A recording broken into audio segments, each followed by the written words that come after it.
क्या हो अगर आज पूरा दिन एक 5 साल का बच्चा आपके साथ साथ चल रहा हो?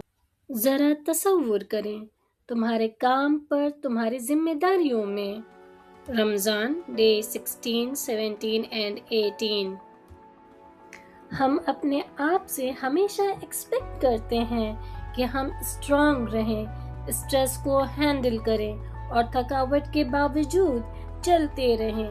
लेकिन ज़रा सोचो, आज जो भी मुश्किल तुम फेस कर रहे हो, अजनबी लोगों से भरी मीटिंग में, एक मुश्किल फ़ोन कॉल या ऐसे लोगों के दरमियान बैठना जिन्हें तुम जानते भी नहीं। अब सोचो, ये सब एक 5 साल के सेंसिटिव बच्चों को करना पड़े। अचानक ये सब कितना मुश्किल लगने लगता है। वो बच्चा घबरा जाएगा, थक जाएगा, शायद डर भी जाएगा। लेकिन रोज हम अपने दिल से ये उम्मीद रखते हैं कि वो सब कुछ बिना कंप्लेन के सह ले। हम बच्चों को देखकर नरमी से बात करते हैं, जब वो थक जाते हैं तो उन्हें आराम देते हैं, जब वो डरते हैं तो उन्हें तसल्ली देते हैं। मगर जब बात खुद की होती है तो हम अपने सबसे सख्त जज बन जाते हैं, और जो दर्द हम नज़रअंदाज करते हैं वो कहीं ना कहीं से वापस ज़रूर आता है।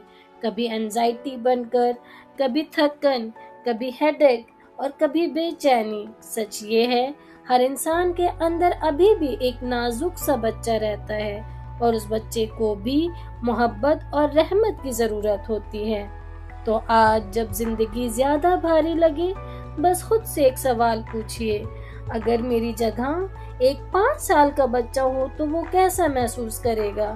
फिर अपने आप से भी वही मेहरबानी करो जो तुम एक 5 साल के बच्चे के साथ करते हो।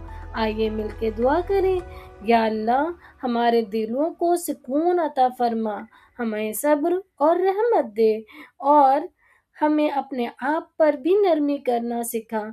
आमीन। अगर ये बात आपके दिल को छू गई हो तो इस वीडियो को शेयर करें ताकि किसी और को भी आज थोड़ी सी तसल्ली मिल सके।